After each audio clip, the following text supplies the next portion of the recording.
Today, in the media conference with Lal Goel, which is brought to you by V4 News, Global TV, V4 Stream, Malnadu TV, News Gaon Se, Samvad Sarokar News, Organ Donation India Foundation and Gyan. Our endeavor is to enlighten you with the current topic. And today, our topic is Budget 2021 for Railways. A budget is telling your money where to go instead of wondering where it went. Railway Budget of India was the annual financial statement of the state-owned Indian Railways, which handles rail transport in India. It was presented every year by the Minister of Railways representing the Ministry of Railways in the Parliament. The railway budget was presented every year a few days before the Union budget till 2016. NDA government on 21st September 2016 approved merger of the rail and general budgets from 2017, ending a 92-year-old practice of a separate budget for the nation's largest transporter. The then railway minister, Mr. Suresh Prabhu, said that his merger proposal was in the long-term interest of the railways as well as the country's economy. Following the recommendation of the Ackworth Committee in 1920-21, headed by British railway economist William Ackworth, the Ackworth report led to reorganization of railways. The railway finances were separated from the general government finances in 1924. After that, in 1924, the budget was announced, a practice that continued till 2016. Mr. John Mathai presented the first railway budget for independent India in November 1947. The first live telecast took place on 24th March 1994. Mr. Lalu Prasad Yadav, who remained railway minister from 2004 to May 2009, presented the railway budget 6 times in a row. In 2009, under his tenure, a rupees 108 billion, that is US $1.5 billion budget was passed.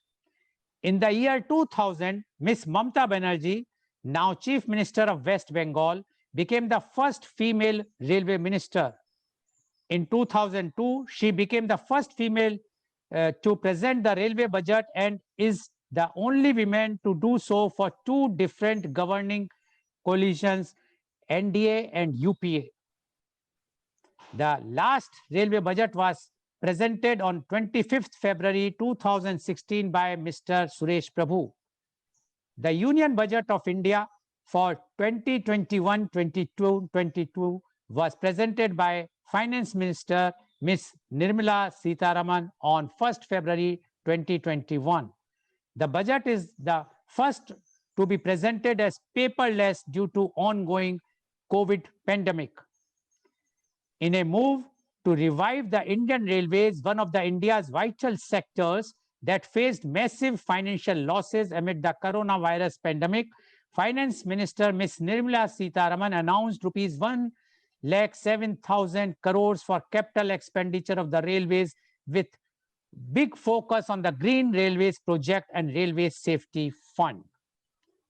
Now, to discuss this budget 2021 for railways, we have a very elite, experienced, and authorities, I will say, in those who dealt with the railways and those who have know-how about the working of railways in our panel.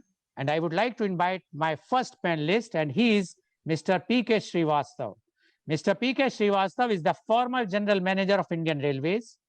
After graduating in BE, Electrical Technology and Electronics from Indian Institute of Science, Bangalore, he did his post-graduation M.Tech in Power Apparatus and Systems from Indian Institute of Technology, New Delhi.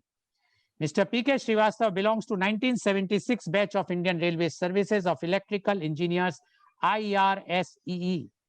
After completing 40 years of service, he retired as General Manager. He was recipient of Innovation Award from Railway Board for successful retrofitting of DC EMU rakes into AC DC rakes on Central Railway.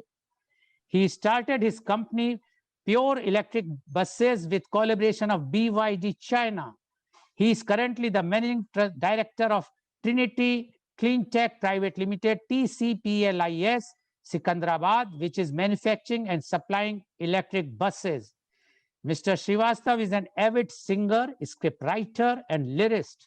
He is regularly giving his views on budget on Lok Sabha TV. Welcome, Mr. P.K. Srivastav, on our show.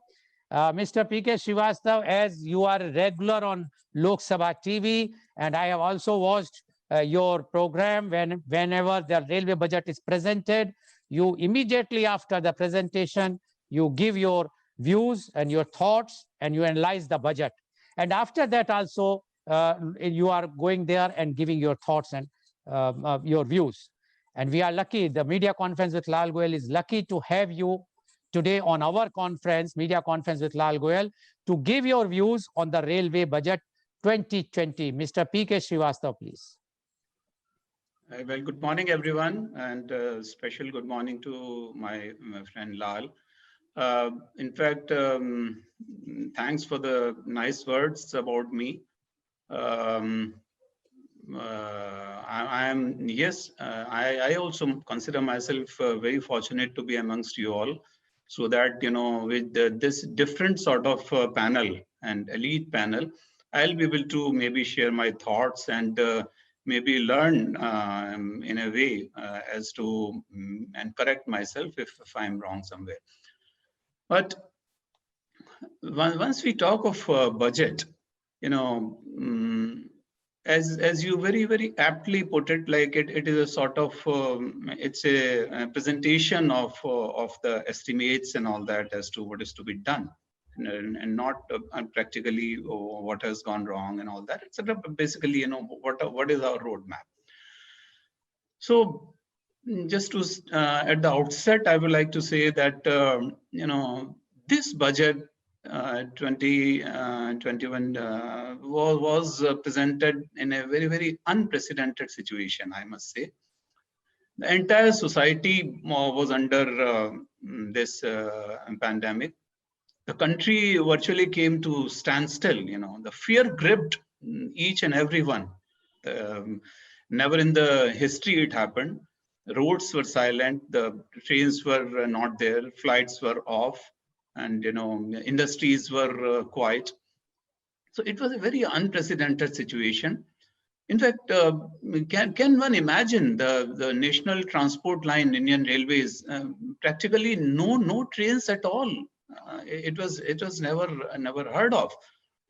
100% stoppage of passenger trains from almost March. So we saw mass migration of the labor during this period from west to northeast and many other different places, central place to other places. And we felt very sorry that railways could not support much to this cause, because of this fear complex that this virus may not spread, and then that is why otherwise it could have been the easiest carrier of the people. But somehow we were able to control ourselves, compose ourselves, and I must very strongly say that the freight trains were running with full vigor, since the corridors were empty of the passenger trains. So we were able to continuously take on the freight trains. And the situation, if I can little put the clock back, that in March month, we were reeling in such a situation when we just didn't know about this coronavirus. So what is it? How it is to be controlled? What is to be done? And mind you, there was only one laboratory in Indore where the swab samples were being transported by Indian Railways from Delhi to Indore in freight trains, along with the guard in the guard's compartment in a very safe atmosphere and all that. That was the situation. But basically that was the time we didn't know how to do the testing. There were no test laboratories. There were no hospitals. So railways came forward, and we came up with these 5,000 coaches which were converted for COVID help. We came up for different scenarios, like 50 hospitals out of 130 were nominated as COVID hospitals. So these were little small. Our we started manufacturing sanitizers and PPE kits, and now even the vaccine and vaccination is going on, and the country is being named in the world.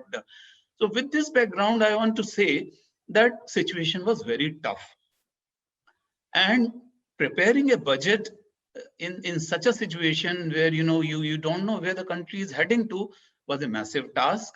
And I must compliment that the budget was prepared very well, and it touched up on most of the issues which were important. For the information of the panel and for the viewers, you can imagine that in such a situation, in October we decided about a national rail plan, and that this that how are we going to perform by 2030, how we should take the rail coefficient, that means the modal the share of freight up to almost 45%, etc., about other things. So I just I'm telling a background that this is how the budget was prepared. But as Mr. Goel just now mentioned, that capital expenditure of almost 1.07 lakhs crores was given by finance minister. It was a really shot in the arm. It was a good beginning. Otherwise, when practically the coffers were empty, we didn't know what to do. We still came back, and we thought that let us fight it back. And now slowly the trains have started and picking up. In this one point which I mean just like to add, that the vision which is to be appreciated about this national rail plan, that we have to go for this 45% freight share, as I mentioned, 8,000 kilometers of bullet train network. We need to go forward. And Mumbai Ahmedabad already is going on. The Delhi Banaras project is also, high speed project is also coming up. In this sector, I like to give one my personal experience, that I have worked very closely with Mr. Suresh Prabhu, Honorable Minister for Railways. And during our discussions at that time, we were discussing about this bullet train project in Mumbai Ahmedabad. It was about to be sanctioned. And I used to discuss with him that, sir, there are two stages. One is the present status of the trains, and one is the bullet trains. I think for the country, we need to strike a balance, and we should go for some, little midway somewhere that, and we should go for some semi-high speed or high-speed trains. And I can happily tell you that he straight away accepted my views, gave orders, and today already the high-speed trains have started with different models. In fact, I gave him an example that, I have my sisters in Mumbai, and, I keep traveling to Mathura from Mumbai. And the August Kranti train, which used to start from Mumbai at about 5:40, will come at 9 o'clock here and will reach Delhi at about 10:45 or 10:30. So by the time you reach your workplace, another place, your half day is gone. So my request was that let's raise the speed. Let us bring it closer, so that we are able to reach Delhi little in the early hours, and let us make it almost a overnight train. And it was accepted very well. And very recently, when I traveled by the same train from Mumbai, it has already been advanced by about 1 hour. So those to the people who have done about it. So basically, my point was, now 7 high-speed corridors have already been identified, and we are going to work on that very fast. So now In this budget also, as also in the previous budget, I have seen almost in my 40 years of life, at least 12 to 13 important budgets where I have also been associated. That, earlier there was a trend that we have to just increase the number of trains. We have to give, lollipops to various sorry to say, maybe the states or member of parliaments, or the constituencies, probably with a different mindset. But now the situation has changed. You will see that no new trains are announced, and the emphasis is on speed. That let's go for high speeds. Let's go for train sets. The train sets were earlier not even thought of, while the word over the ICE trains are running on train set principle. Maybe I'll just explain it for a minute. Train sets are basically a train which has engines at the two ends, and they work almost on the principle of the electrical multiple units, the suburban trains which work in Mumbai, for example. So there the acceleration is very fast, because the rolling mechanism is not only in the engine, it also is in between in the coaches. So there is a simultaneous start of the different coaches, and the rear engine and the front engine, and you are able to take off, and similarly simultaneously braking. So very fast acceleration, very fast braking. These are the things which were to be done, and we have already produced under our Make in India or Atmanirbhar Bharat, whatever you say, that we are already ready with our trains, and they are running now. This Tejas train and the T10 trains, etc. So we are already into this field. So high-speed trains will make the phase, and we'll enjoy the ride, and the end-to-end timing, etc., will be absolutely curtailed.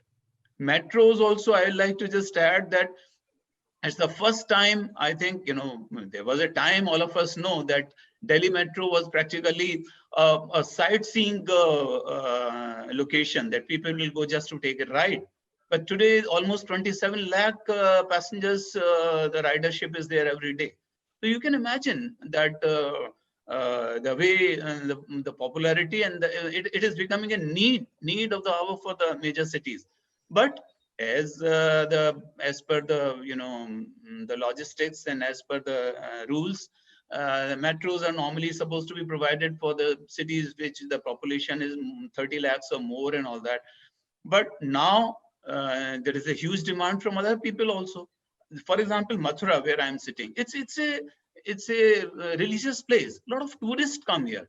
Khajuraho, for that matter, or these small places of tourist interest and all that, where people come, they want very faster connectivity and all that. And so now we are going for a concept of, in this budget, it has been presented that we go for Metro Light and Metro Neo type of metro systems for tier 2 and tier 3 cities, etc. So that, and you will see a huge network of metro in almost 27 cities. The plan is already been laid out, and cities like Nasik, cities like Pune and all that, it's already come up in advanced stage. I was in Hyderabad as general manager there, and we have come up in a big way in Hyderabad. In fact, first PPP model, we have come there. And so basically, I wanted to touch upon these issues. Now, one more point, probably, if time permits, I'll like to mention, is about the safety aspect. If you see, railway safety performance has made quantum jumps. In fact, if you see that almost 72% of our accidents, they used to happen on unmanned level crossings. And 72%, mind you, it was a big figure, and the fatality is also in the similar proportion. But you can, we can really feel relaxed that 100% unmanned level crossings have been closed on Indian Railways, which was a dream at some times. The number was running in 16 and 17,000 unmanned level crossings. But now that has happened. And now we are going for, a little more about the improved signaling systems and all that. And so safety thing has improved quite a lot. One more topic which is going to find Please be brief.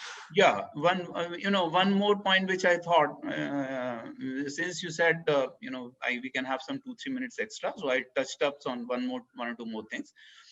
DFCs, the dedicated freight corridors, without which any discussion about budget will be futile. We could never think about the dedicated freight corridors on eastern and western corridors. And now you can imagine by about March, 2022 or something, these both freight corridors will be ready. And once these freight corridors are ready, these passenger trains will become free, and the freight trains will be shifted over to the freight corridors, and you will have double stack containers, and end to end transport, freight transport will improve meticulously. Even the when I was talking about train sets, even one more step which we have done, which has found a place in this budget, is the Vista Dome coaches, which are transparent roof and all that in Araku Valley and lot many other places. It's happening, so that you can enjoy natural scenery and all that. And another thing, the major projects, infra projects, a lot of stress has been given. So I think overall, I must say that it's a brilliant budget which has been presented by our finance minister. And as we were thinking that since now we have been merged with the main budget, which Mr. Goel mentioned in the beginning, so we were feeling, I don't know how much we'll be looked after by the finance minister in such a pandemic, but I must say we have been looked after very well. Okay, thank you very much, Mr. Srivastav. And according to Mr. Srivastav, it's a brilliant budget. So he has given thumbs up for this budget presented by Ms. Sitaraman in this on the 1st of February 2021. He has given so much description, and he has given everything. So I need not to summarize because for the paucity of time, I want to give more and more time to our panelists today because they are experts in their field. So I will move to my next panelist. He is Dr. P.K. Abraham. Dr. P.K. Abraham is a dynamic leader with rocket speed in transforming organizations. He had transformed a media house that was almost at the verge of a breakdown back into its glorious days. He had become the founder editor of largest circulated Malayalam evening daily Rashtra Deepika and founder editor of Karashna, the first agricultural magazine in Kerala for the same media house. He had started a film magazine that had become a hit overnight. Women's magazine, career magazines, etc. were started one after the other under the same umbrella brand. Almost 25 years later, today, Dr. Abraham maintains the same spirit of dynamic and strategic leadership, transforming establishments one after the other. At present, he is the CEO of Two Coat Paints Kochi. Dr. Abraham was General Manager of Fertilizers and Chemical Travancore, popularly known as FACT Limited. He was Director of the famous MacFast Business School in Kerala and Dean of Xavier Institute of Management, Bangalore. Welcome, Dr. P.K. Abraham, our show. Dr. Abraham, you have heard what Mr. P.K. Srivastav has spoken, and he has said that it's a brilliant budget. He has given thumbs up, although there are reservations, which I am going to ask to him also in the next round when I am going to put up the question about this budget. But we would like to know from you the budget 2021 for railways. Dr. P.K. Abraham, please. Good morning and thank you, Editor Lal Goel ji, my esteemed fellow panelists. Thank you for your glorious introduction. Anyway, you said that I have 2-3 minutes more. I will straight away go to the subject, and I don't take more time. Among the various legacies of colonial British rule, maybe the biggest contribution or the legacy is the railway, the Indian railway system. About 175 years ago, it started, as you know, with a few coaches from Bombay to Thane. And now, after that, it developed through the length and breadth of India. Perhaps the one utility all over every nook and corner, or at least in every district of India, spanning pan-India, is the railways. And everyone has have at some time used railways, either for travel or for moving goods or getting goods. And you know that it has grown in size. Of course, the colonial rulers started it to keep their rule here and move people, especially the soldiers and defense supplies, and also, of course, for trade and commerce. And it has grown into a very huge, gigantic proportion, as my earlier learned and experienced Srivastava has informed you. He has been with the railways and almost grown and immersed in that. It is a huge enterprise. And you know, it carries people, large number of people, running into several millions a year, some 800 crore of people, and substantially huge quantity of freight. In the freight movement, all the bulk carrier, all the bulk material is transported by train. I, being a fertilizer person for a long time, we used to send huge quantities of our fertilizers up to the northern India, even to North India, like Punjab, and even to places in West Bengal once upon a time. And only because of the rail network, we could use it in several lakhs of tons in a year. Not a small achievement. And as you know that this has been a part of the government of India, and till 2017, there was a separate budget, and the railway minister used to present it.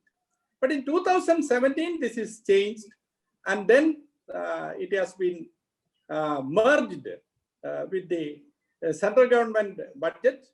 Of course, it is a studied move, and it is perhaps very good.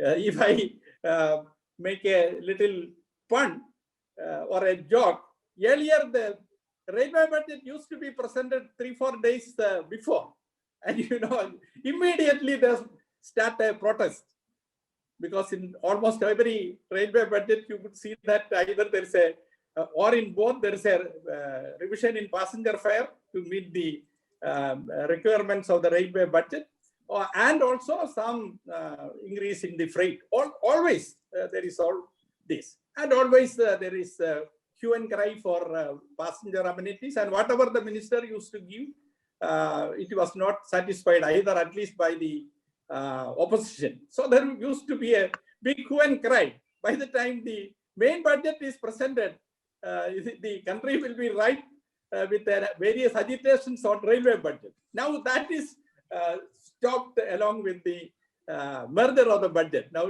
both are the same. So if somebody wanted to agitate, it should be for the full budget and not for railway budget separately 5 days in advance, so they will get some time. Anyway, so this about is 4 budgets. one advantage of the merger. Yeah, okay. Please go ahead. Yes, Please go. the 4 budgets, which 2017, 18, 19, and 20. Out of the 4 budgets, the 19-20 is the budget. Mostly, I'm sure that it is washed away by the COVID onslaught, because there was no much of passenger traffic, and other things were not there. But I am sure that there would have been substantial movement of freight. The bulk goods produced by in India, like your food grains, like your fertilizers, coal, like your iron and steel, all this bulk material used to be carried by the train, even during COVID. And I'm sure that if you look at the tonnage, there may be only equal or even more freight is carried during the COVID time, because everyone needed more material at that time, especially essential goods. Now this budget, all the 3 budgets, all the 4 budgets, apart from this year's, that is 2021, of course, there was all good budgets.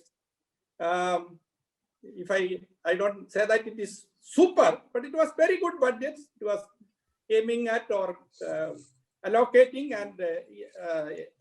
and also it was focusing on passenger safety, electrification, more and more electrification, track renewal, gauge conversion, improved coach. I mean, it is a marvel to see some of these new coaches. It is the luxury as well as the convenience. It is not the first class or the super AC coach I am saying. Even the ordinary sleeper coaches are all improved. So coach improvement, other amenities, safety, improved safety, and improved stations. About 600 stations were modified or modernized. So these were all done during the last 4 budgets, where the involvement was, or the allocation was somewhere around 1 lakh 3,000 crore in 2017 to 1 lakh 6 the last budget, and this year we have 1 lakh 7,000 crore allocation for capital expenditure and in the way to modernize the railways. Now, how this budget differs from the earlier budgets? Of course, earlier budgets I enunciated what are the various things they have done. The usual: improve the coach, improve the safety, improve the amenities, conversion to electrification, improvement of the stations. All these things, about 7, 8, 9, 10 items was all done, and railways are undergoing a huge transformation. Though it may take years to reach it in the world class. The world class means what you see in not in United States or British rails, but what you see in Japan and Hong Kong and China. The world class rails are there. Railway system is there. Like our earlier speaker said, the bullet trains and the fast trains and the super fast trains and all that. So how does this budget differ from the earlier budget? That is what a few points I have noted. One is the, railway income and surplus is from the freight. Everyone knows that. The passenger income is not sufficient because for many reasons we cannot go on increasing the passenger fare. It cross-subsidized, as everyone says. The passenger is cross-subsidized by the freight, and freight is very huge. As you know, it is a huge amount. And freight movement improves the economy of this country. It is one of the when you look at the cost of production after labor and material, the next cost of production must be the movement of the carrying cost. So railways enormously contribute to carry the bulk material in time at an efficient, I don't say super efficiency, but they do, of course. There should be improvement. But this budget gives certain very important aspects or very important measures to improve the aspect of freight movement, that is dedicated freight corridor. You know that the east and west 2 corridors will be commissioned, a dedicated freight corridor and more dedicated freight lines, privatizing this. And by privatizing and having this dedicated freight corridor and having more and more such lines and such corridors, by the time the vision of 2030, the rail plan of 2030 comes, we will be carrying goods cheaper, faster, and in an economic manner. And that is what will add to the development or the economic development of this country. When we are thinking of 5 trillion economy, the railways will contribute massively to reaching by the fast movement of goods and people from place to place and reaching them in their places. So this is one thing. Second is, of course, there is a lot of problem for the railways for the finance. Every time, we were all going through several, maybe 54, about 30 or 40 budgets, railway budgets we have seen, standalone budgets as well as the last 4 budgets. The most important problem for the railways is money. So now the new system brought by the new government, the present government is the PPP model, private-public participation, and the corporatization of various aspects of railway services. This will generate sufficient finance, as Mr. Srivastava knows, who was heading certain finance institutions, and he knows. So money will be generated in a corporate manner, in a most cost-effective manner, because there need not be budgetary allocation. It will be limited. It will be there. But whatever finance wanted will be generated through this. Then, of course, we are having bullet trains and more better amenities, and also we have better safety and gauge conversion. And another important thing is that the entire train system will be green, and there won't be any more. The old coal is already over, diesel is almost over, electrical, and then the railways is going in a massive way to implement our generation of solar power, because they have thousands and thousands of land in their under their ownership, and this land can be used. It cannot be used for any other thing other than running the railways and having your stations in between. Otherwise, the railway track is there, the vast land is there, and we have sufficient solar energy, and the railway is going to tap it.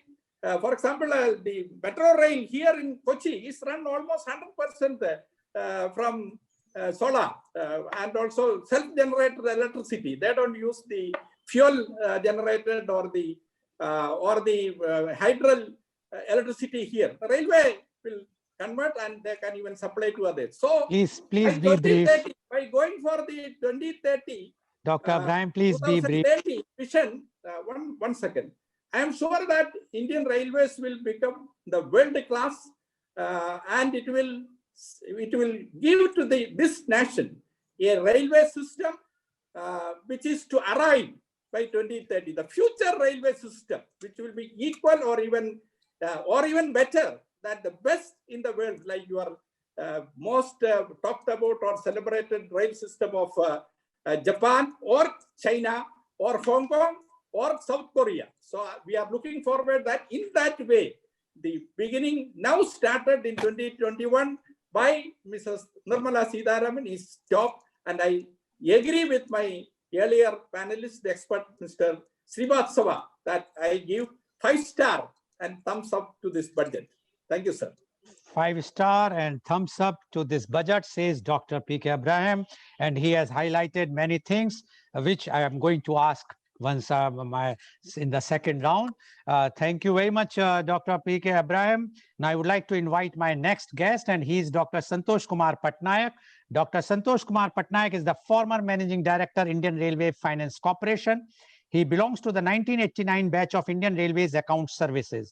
Dr. Patnaik completed his master's in applied geology from Indian Institute of Technology, IIT ISM, in 1985. He did master's in public management from Lee Kuan Yew School of Public Policy, National University of Singapore in 2015.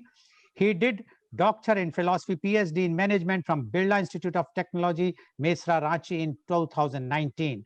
Apart from holding key positions in Indian Railways from 1989 to 2013, Dr. Patnaik has the distinctions of holding key management positions in the state and central public sector enterprises for nearly a decade, both on deputation and on absorption. After taking voluntary retirement from Indian Railways in 2013, Dr. Patnaik joined Heavy Engineering Corporation as Director of Finance from 2013 to 2017, and then as Managing Director of Indian Railway Finance Corporation from 2017 to 2018. For his exemplary work in office automation and computerization, Dr. Patnaik was decorated with the prestigious Railway Minister's Award in 1999. In his last assignment as MD IRFC in 2017, Dr. Patnaik achieved an unique milestone by taking the lead to raise $500 million for the Indian Railways at a competitive price through issue of climate bonds, certified green bonds in the overseas market, which incidentally is the first of its kind for the railway transportation sector in an emerging economy like India. Right now, he is pursuing his own ideas and passion for institution building and academics. Welcome, Dr. Patnaik, on our show. Dr. Patnaik, you have heard the earlier panelists, Mr. P.K. Srivastava as well as Dr. P.K. Abraham, and both have given thumbs up. According to Mr. P.K. Srivastava's brilliant budget, and according to Dr. P.K. Abraham, he has given 5 stars to this year's railway budget. We are talking of railway budget. Now, we would like to know from you the budget 2021 for railways. Dr. Santosh Kumar Patnaik, please. Please unmute yourself.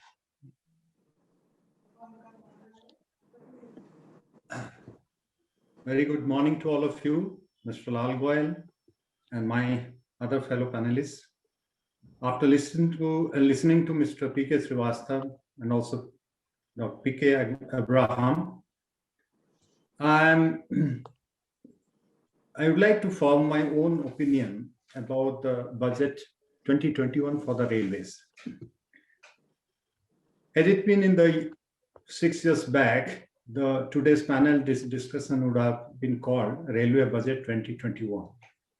But because the railway budget has already been merged in 2016 with the union budget, so now the budget of railway is a part of the union budget. So now the finance minister presents the budget, but the process work for the railways is done in the railways own institutional way. Now, if you look at the budget of 2021, which is forming a part of the union budget, I could see 5 distinctive things which has emerged with the presentation of the budget. Number 1 being the primacy and focus on the rail infrastructure, including the metros in the tier 2 and tier 3 cities. The second being the augmentation of earning through different efficient operations of both goods and passenger services.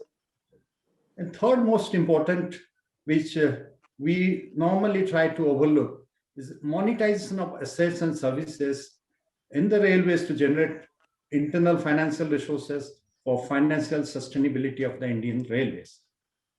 And the fourth, which has already happened in the background, maybe you may be aware about this, the organizational reform to bring the all-round efficiency in railways working system.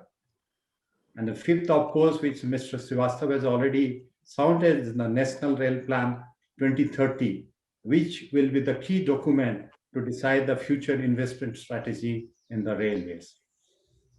Now let's try to analyze the figures of this 2021 budget vis-a-vis the actual expenditure which happened in the 2019-20.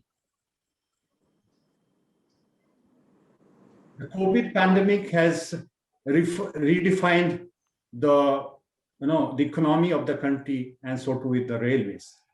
As you all know, despite the budget forecasting in 2021, the passenger service, the goods service, and the other coaching service, there's a 3 main segment of earning for the railways. The passengers have been badly affected. Against an estimated figure of 61,000 crores, railway could generate only 15,000 crores. So the deficit is to the tune of 46,000 crore. Goods, of course, looked a little more upward because of the road sector was almost closed. So most of the goods were being transported on the rail sectors, and even though the forecasting was to the tune of 1.37 crores, but finally railway could end up at 1.24 crores. There was a deficit of 13,000 crore. In the sundry earning area, the railways could not also muster much. Against a target of say 19,000 crore, they could end up with 7,000 crores. So the deficit was to the tune of 12,000 crore. So if you add up all the 3 figures, passenger, goods, and other coaching for 2021, there is a total deficit of 71,000 crore. Now, railway has as an efficiency parameter called operating efficiency, right? So with that, we try to divide the gross revenue expenses with the gross revenue earnings and see how is the operating ratio function, behaves. So this time, if you go for the operating ratio, I do not really know what figure has railways actually arrived at, but it has gone for a toss. It's all because of the pandemic. But then overall, the railways operating ratio has not been doing well for last so many years. The reason being obvious that the earning sectors, particularly the passenger, the goods, they were not going to the level of expectation as it is always been forecasted. Now, at this backdrop where we know that 71,000 crores is a deficit for the 2021, 21-22 budget, it was obviously expected that the government is going to give a big support.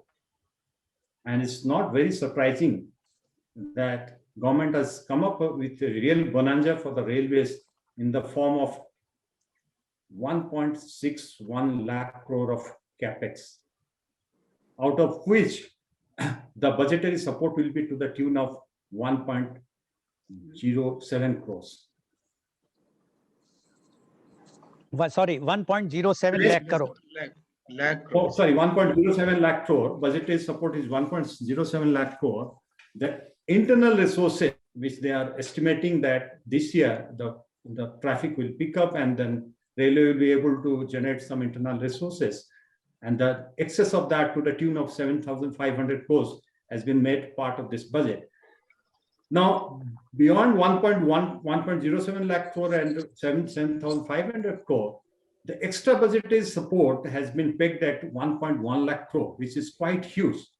Now, it's a total capex budget of 2.15 crore. It is very heartening to see that the budgetary support is almost to the tune of 50%. Now, when we joined the railways in 80s and towards the end of 80s, the budgetary support was hardly to the extent of say 16% to 22%. Now, compared to those years, now the budget where the government is coming in a big way to support the railway infrastructure, it is definitely a very good trend for the nation, for the Indian railways in particular, for the nation in general. As if you see that the investment in the form of infrastructure development, if it's coming up in the right way, railway has a great future ahead. Now, in that context, I would rather say that this particular capex budget for the year 21-22 is very, very encouraging. Now, ever since the merger of the budget in 2015-16, the capex investment from the government's side, in the form of budgetary support has consistently increased.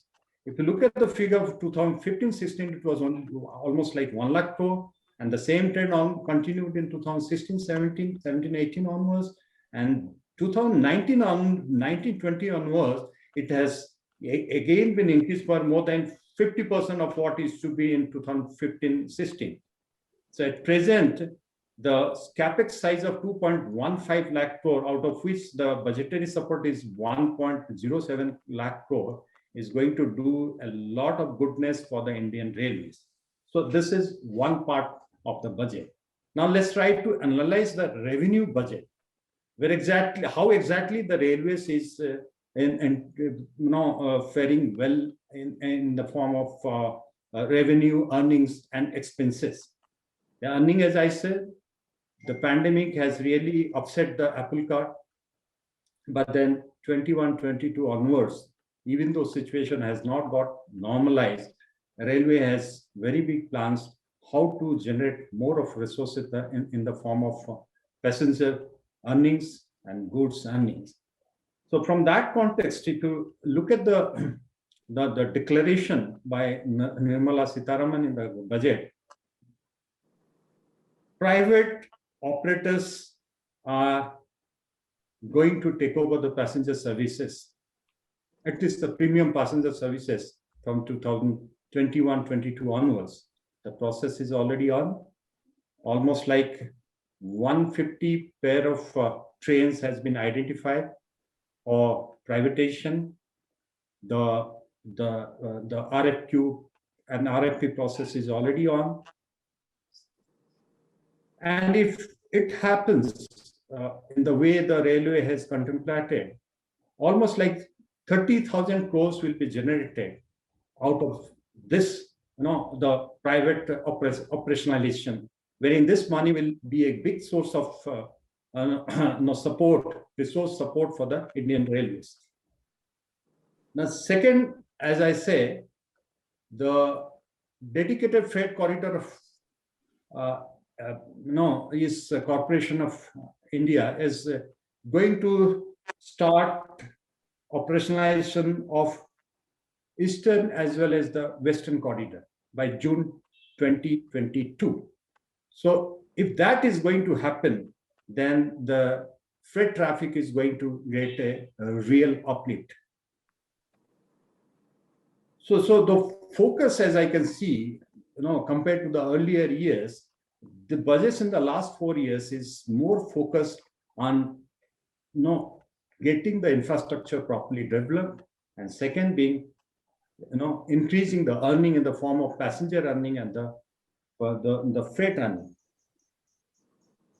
Now, the other things which is going to happen with this budget in place, lot of high-speed passenger trains are going to take over the normal routes when it is going to be decongested by the movement of freight traffic on the eastern and western freight corridors. So the extra capacity which is going to be, we're going to be there after operationalization of this goods traffic in the eastern and western freight corridors will be suitably utilized by the railways in tapping the passenger traffics in the high premium sector. And this is where the private operators are very much interested to back the contracts. And this is going to be a win-win situation both for the railways and the private operators. Now, I would like to see this particular budget 2021 is the path-breaking budget in the sense that here henceforth the railway will be more focused on the infrastructure development, number one, and number two, the earning area will be more or less tuned to the railways requirement, which was not happening so far.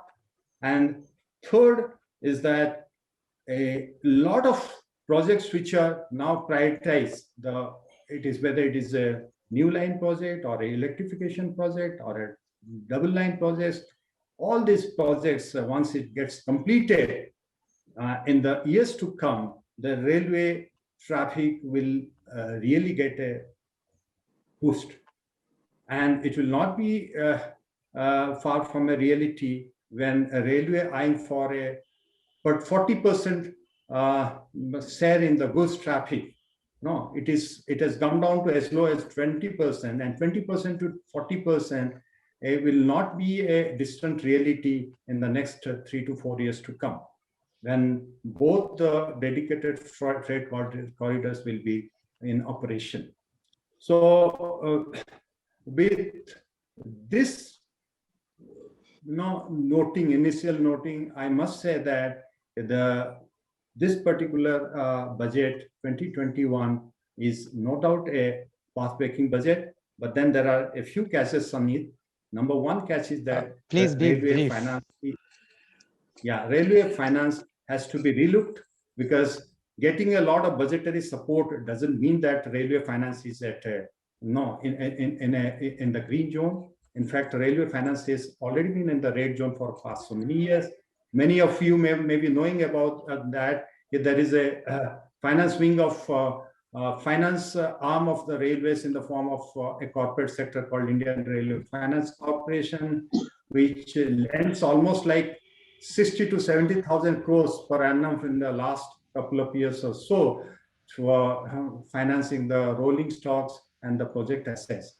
Now, if railway doesn't get the adequate mean of generating its own resources to repay this loan, not taken in the form of lease loans, then the way the railway is going to function in the years to come will be a big question mark.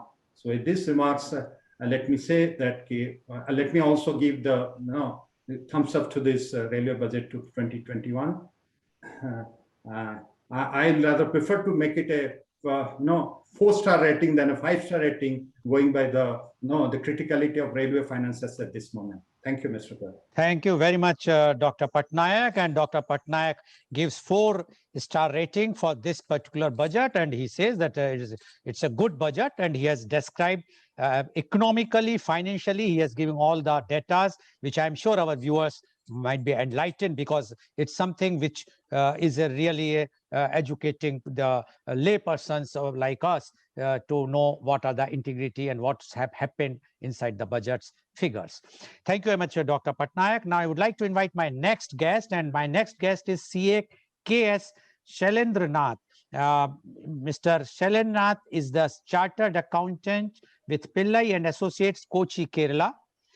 A highly successful corporate professional with 20 years of experience in various financial services sector and core competencies in management, accounting, budgeting, management, reporting, legal and financial analysis.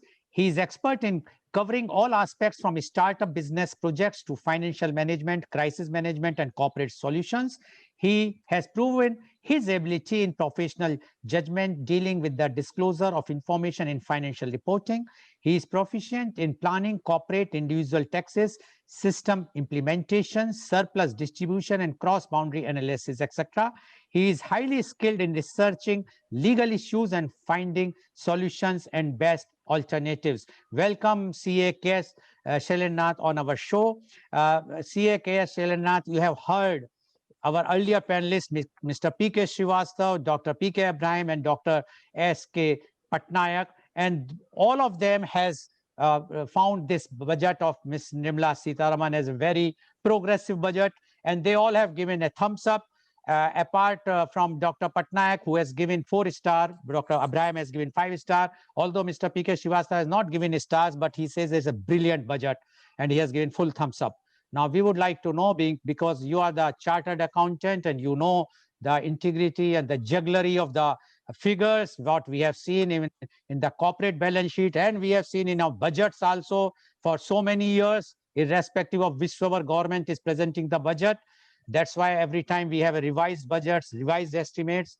So the budget, as you know very much, we would like to know from you the budget 2021 for railways. CA KS Shailendranath, please. Thank you, Sir Lal Goel ji. Nice presentation about me and for a co-panelist. Here discuss the internal part of railway budget and internal activities of railway. My part, I am taking only 5 minutes. That is my part. In my part, some points to subsequent discussions and thinking. As a chartered accountant, this February 1st budget, I give thumbs up, 5 thumbs up here, only because like a Christmas or Independence Day, there is a one day, budget day, February 1, it over. That's all. Actually, it is not a budget. It is, we say it is a plan. How say it is a budget? There are some allocations every people told here is 1.1 lakhs of crores. We discussed the past years, there are more than 20 lakhs of crores rupees invested in railway area. Then how? This is a small amount. Okay. We think more about this budget. Actually, in 2017, we consolidated the budget with the general budget. Now only in one budget is Indian budget. 2017 is only Indian budget. As per the economic concept, I talk about economics and financial part, not internal part, technical or anything. Economic part, our country, we all know that we are in a developing country. In economic point of view, that the railway is 1%. That is in infrastructure, other lot of infrastructure here, transportation here, water here, other lot of infrastructure here. From economic point of view, there is a 1% part is railway. Earlier 2017 year back, there is separate budget for railway. Everyone, every experts and think about railway budget that way. But I think like this Indian budget, within 10 years, there is no scope for railway budget.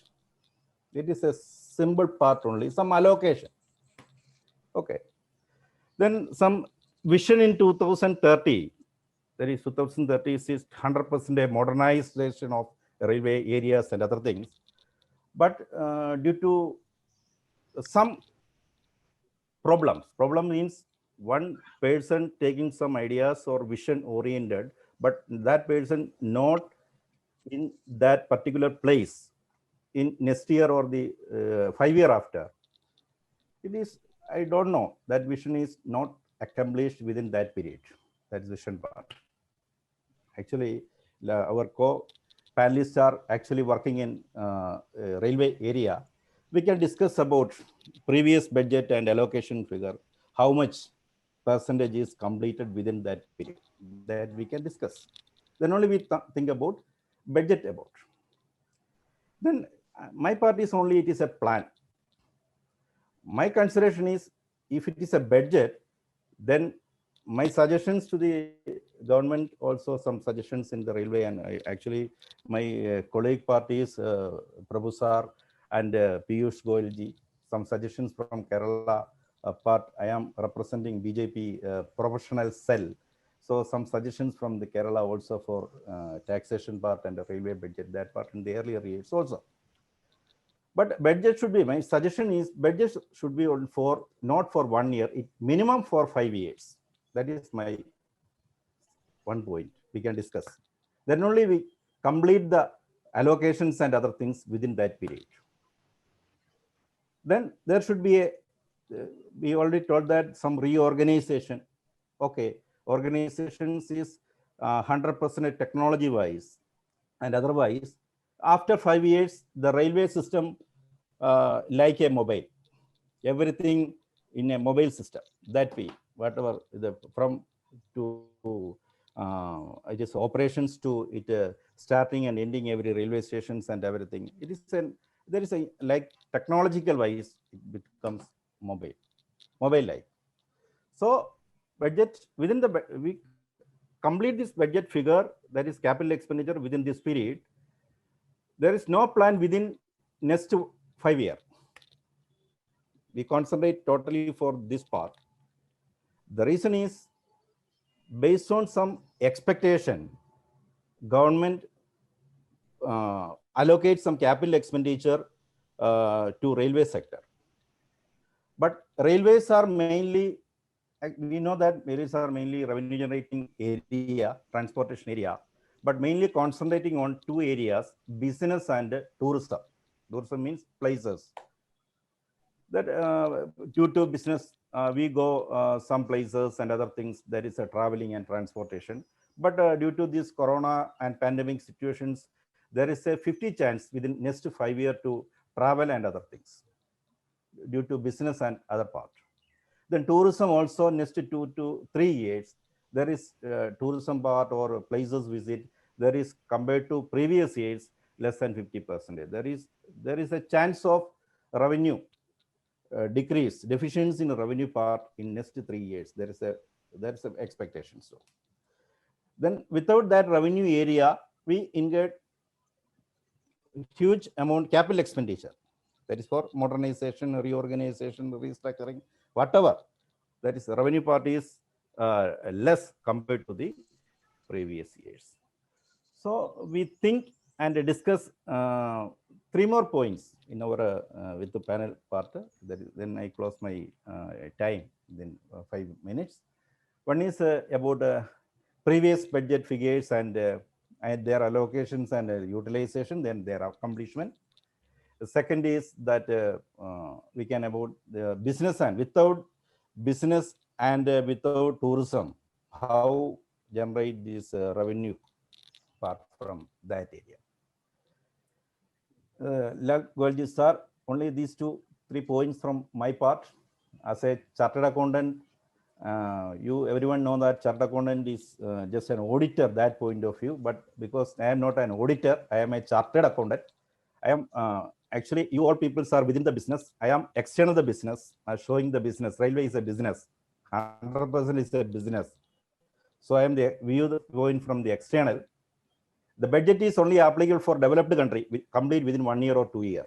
Otherwise, it is a plan. We are in the developing mode. So allocations to fund only to developed country in America or other England or other countries, it's developed country, Europe. If you budget 1.1 lakh crores, then they have some automatically they generate proportionate revenue, then correct allocations. But in India, we are think only about capital expenditure only, material, material and machineries items. We don't think about human capital.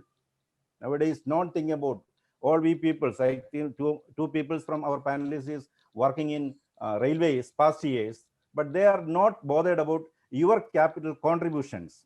Whatever salary they are given to you, that not capitalized. Then there is huge amount of, I think, 100 lakhs crore rupees more invested or already in the railway. What is the net results? The way we can think, budget is actually, in our chartered account point of view, budget figures are waste. Actually, we consider only the actual figure, that is accounting. Whatever received, whatever paid, budget figures are waste. Actually, that is my concept. So my suggestions are budgets not for 1 year, it for 5 years. Then only these people, railway department people are there. Whatever changes coming, they study and they plan. Then for implementation, they want some time. But within that time, again, next budget. So nobody concentrating on budget figures and other. That is my kind request to everyone. Lalgolji, this publish these other items in that way. Okay, thank you. Thank you very much, CA K.S. Shailnath. And what he says, it's not a budget, it's a plan. Although he has initially he says, I am giving thumbs up. And he also disclosed that he's a BJP professional cell president, correct?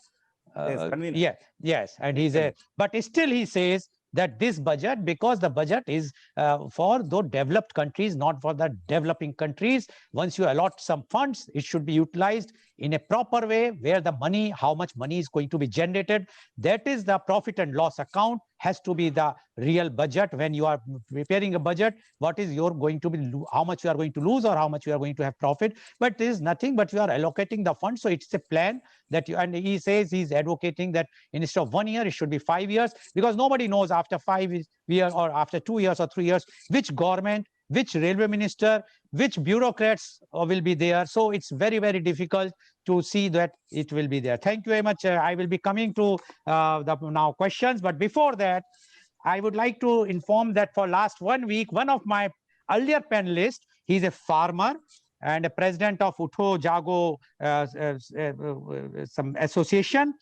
He used to write a Hindi poem every day for the topic which I am sending to him. And today's poem which he has written is निजी करने की सनक करने देती ना काज छींचा leather हो रही rail व्यवस्था आज रेल व्यवस्था आज चाहे जितने बजट बना लो रेल चले तब रेल कहेंगे वरना हाथ सफाई खेल है सरकारी सब खेल कहेंगे. And he is none other than Paramatmanand Pandey Matwala. Thank you very much, Paramatmanand Pandey ji, that you are writing every day on the topic which I am circulating, and you are giving, he's writing the poem on that topic only. Thank you very much. Now my question goes to Mr. P.K. Srivastav. Mr. P.K. Srivastav, you said that this is the first time that no political ambitions, that so many trains to be started.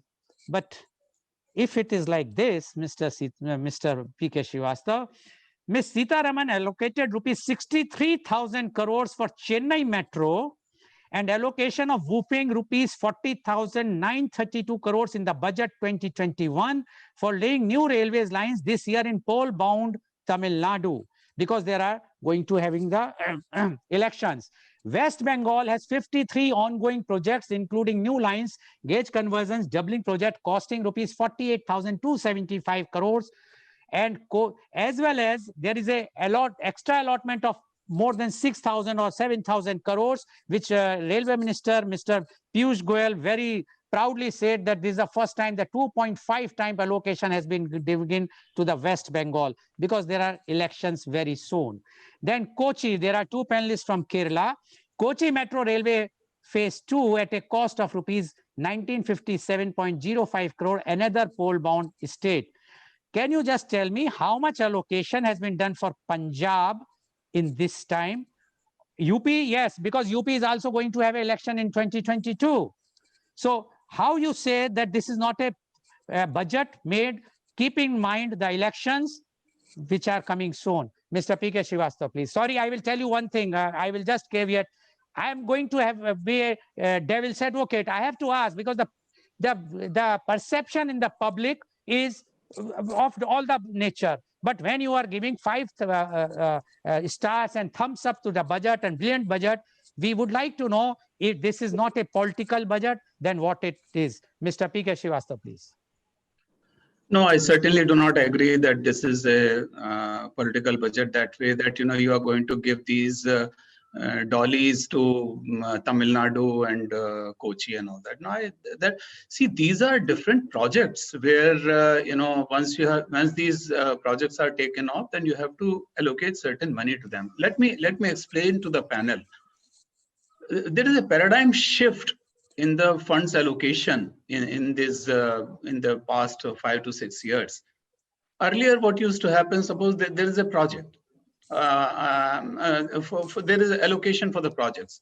Now, suppose 100 crores were there. I was talking about this on Lok Sabha TV also, where I was recently there, and the parliamentarians agreed for that. Suppose 100 crores are there for 10 projects. It used to be like a child's game that, you know, okay, 100 crores, 10 projects, so 10 crores to each project. And then the projects will be continuing for maybe 20, 30 years. They will lose the, you know, time overrun, cost overrun, everything, etc. So it is not that. Now there is a paradigm shift, as I mentioned, like suppose 100 crores are to be given, the panels, they decide that, you know, these are the 3 projects which are going to give us the last mile connectivity, or they are of our operational importance and all that.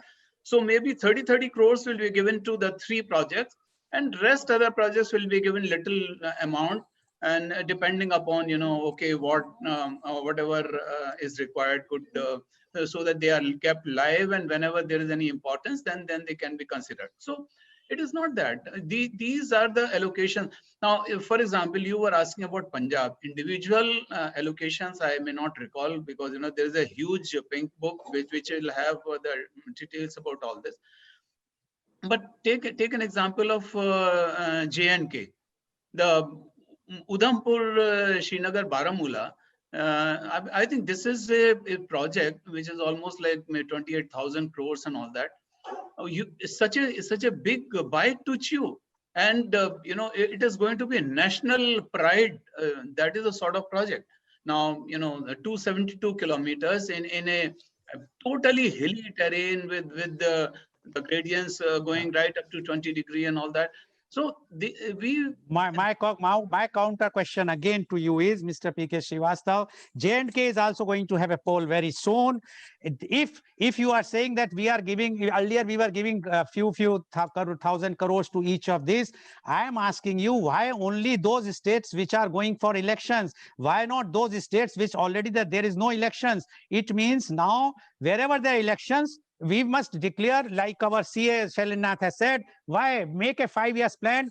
In this year, these states are going to have elections. This much is allotment going to this election. This state, no other state will get anything. I am asking a specific question about Punjab, and I can tell you with authority, no major allocation for Punjab. J&K, you all know that, we all know, and it was, by the way, started at the time when I think UPA government was there about J&K things. So my question, anyway, you have made your point and you are right to say that we should not politicize the project. But now my question goes to Dr. P.K. Abraham. I will come back again if the time permits. Still the time is there. I will come back again to Mr. Srivastava. My question to Dr. P.K. Abraham, you say privatization is good. Everybody is going to have privatization. Mr. P.K. Abraham, if the privatization is so good, why money is going to be allocated 1,07,000 crores? Why we are wasting our resources? Why we are wasting? Let it be privatized now, the entire railways. Don't do it piecemeal. I can give you the example of Mangalore Airport. It was done, signatures were done, everything was sealed, the deal was done. After that, government spent more than 850 crores. For what? Is it a free money? So if we have to privatize, and everybody knows that we are going to privatize, why we are spending more and more money? If you want to sell your flat, and if you want to sell as it is where it is, then, and it's a very common thing, and you being in business, whatsoever amount you are going to invest more, you will never get that much amount. You may get some percentage extra, but not 100%. Why we are doing all these things? Just to benefit somebody? Dr. P.K. Abraham, please. Yes, one thing about you have slightly shifted to questions on politics. The problem is... See, I will tell you one thing. Budget, yes, everyone, you have all four of you have given the thumbs up. I am asking you what is there in the mind. So we have to ask. I am not saying these are the question I am asking. I am not saying whether I am right or you are right. The public, the viewers will decide. I am not going to put my views in you. I am just asking your views, and then I will move to the another one. Yes, I very simply, I will brief this question. See, in public finance or in political economy, politicians are making economic decisions. No economist is making either economic decisions or political decisions in a political situation, in a political economy where the governance is done, government is controlled by the politicians. So that is the answer to your first question, why they are finding these election places to spend more money. Of course, these politicians are taking decisions based on their political sense, not economic sense. Regarding your second question, privatization is a long process, especially in a country like India, where we have a long history of the economic transformation through several stages, like your old Nehruvian economics, where public sector at the top of everything, commanding heights of Indian economy. Then there was a mixed, by 1990, you know, the liberalization, privatization came, and the process is going on. So, especially when you think of a system like railways, as you know, is the biggest public utility. It is not a business. A public utility combines both business aspect as well as the public good concept. So, railway in India, railway is the biggest public utility and public good concern. So business can be mixed with it, and the privatization will be taking place, and it is good, and it has to be done by section to section, like your freight. Okay. Dr. Abraham, I will just mention one thing. Today we are all reading in the media about the Twitter. Okay, now one private company can disobey the government laws. How come they can dare to like this? Tomorrow, see, you are saying about the public utility. Tomorrow, if our privatization takes place, and if tomorrow any crisis comes in the public at large, and they say, sorry, this is not viable, we are not going to do it. Like Mr. P.K. Srivastava mentioned, 5,000 coaches converted in the hospital. They will say, why? Are you paying for us to this?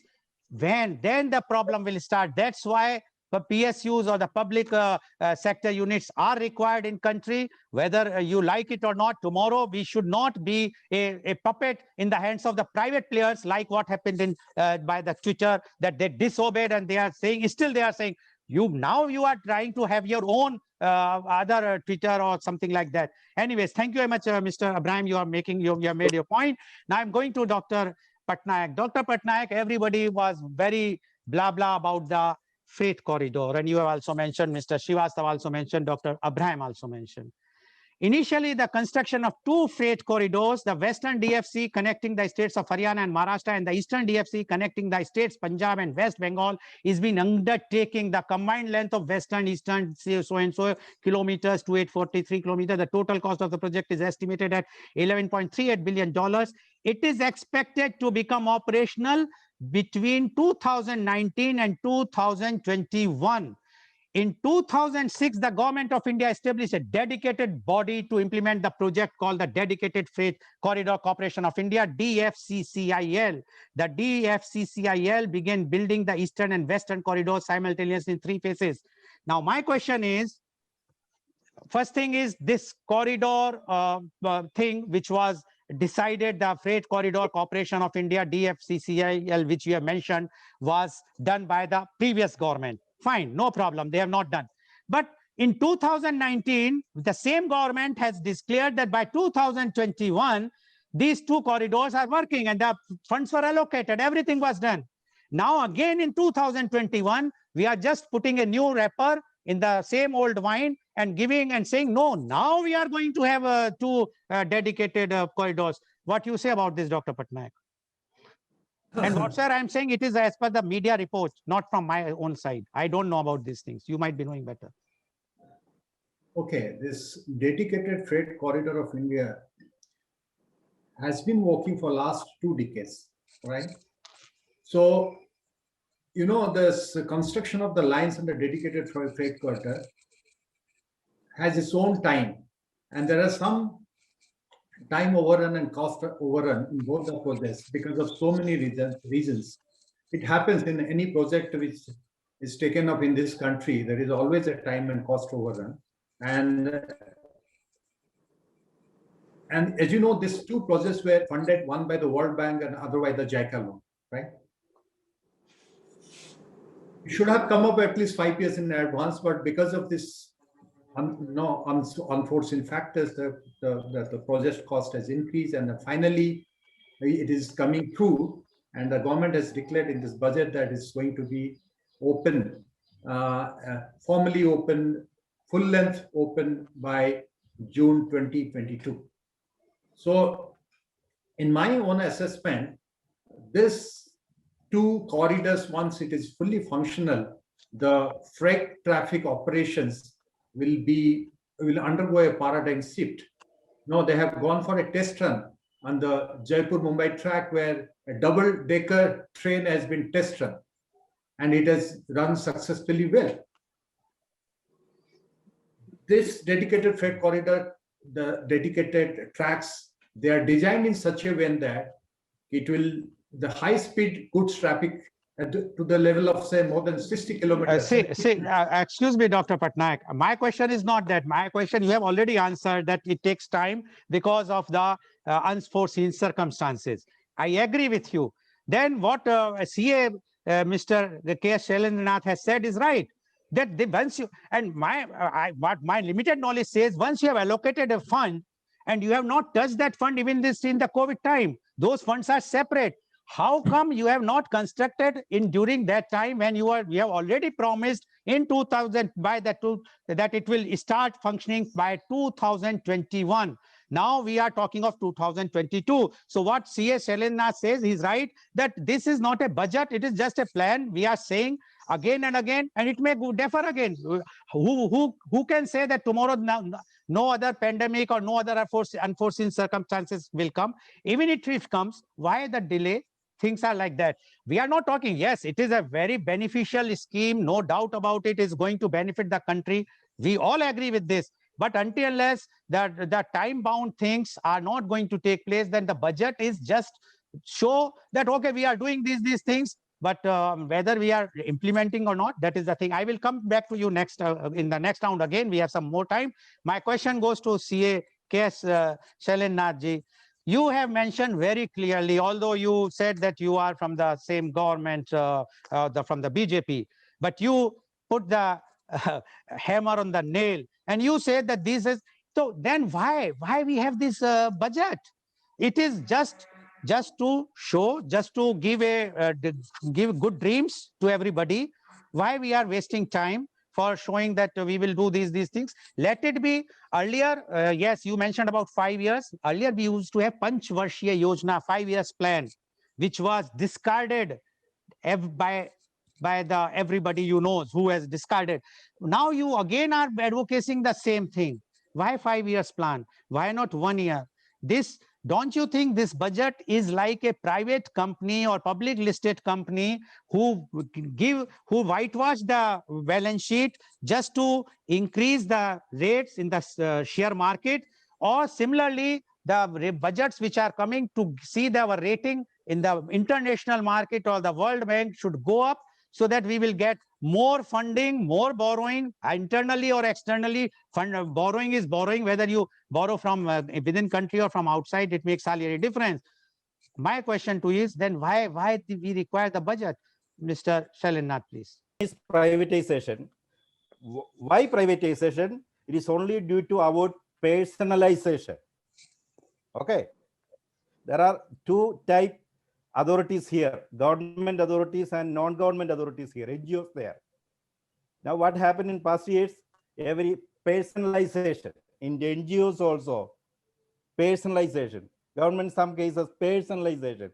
So better is to now privatization. That is privatization is very good part for our country to systematic and organized movement for become a developed country. Otherwise, our country becomes in our generation come within 10 or 20 years after it is again developing. In the past style, I mean, okay, the next point, underdeveloped. That look. Second next point is government is a public utility. There is no scope for allocating any amount railway in the budget. It is a public utility. It's the government duty to made infrastructure activities, not to disclose, not to pronounce everything. It is government duty. Why there are a lot of NGOs here for developing our country? There are a lot of NGOs in outside also. Am I correct? For what? The government, it is not political or BJP or Congress. It's the government duty is to make infrastructure facilities in our country. Their duty. Then there is no need to that pronouncement like budget. Okay. You tell about political, there is no government here in political. Actually, we are 5 persons. If we 3 persons vote in BJP, then that government becomes what? BJP government. If we 3 are put in Congress voting, then it becomes what happened. It is okay. Thank you. I got you. Government. Government no politics. Okay, I got because your point. Person's political mind, the government becomes political. I got your point, but CA, I would like to mention one thing, that in UK, the entire health industry, the health, not industry, the health services are governed by the government, and it's a very, very successful model called NHS, and every people prefer to go to the government hospital, not to the private. This is one of the reasons that where the general public is involved, government should not lose their control. Otherwise, tomorrow what happened, what Twitter has shown to us, anyone can show to us. Thank you very much. Now I have only 30 seconds to each of you. One highlight which you want to say about this budget, one only in 30 seconds, Mr. P.K. Srivastava. One point. Before that highlight, you are leaving certain points which are left out unanswered. Time is not there. See, I will have one more discussion, I promise you, on this. Okay. Now, in fact, see, in this, all of us are talking about the health of the system, privatization and other things, etc. Someone has to understand what Mr. Patnaik mentioned. Taking the cue from that he doesn't know what is the operating ratio now. It is pegged at 96.7, which is very, very poor. What is an operating ratio? You earn 100 rupees and you have to spend almost 97 rupees to earn that 100 rupees. So only 3 rupees are left in the kitty.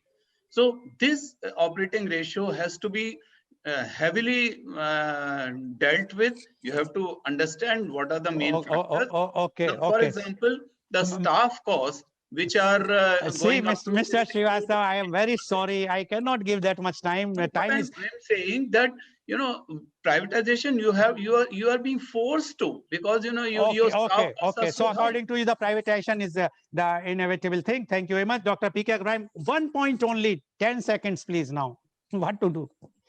Okay, what I like most is that unlike other budgets and the normal budgets, this has a vision plan for 2030.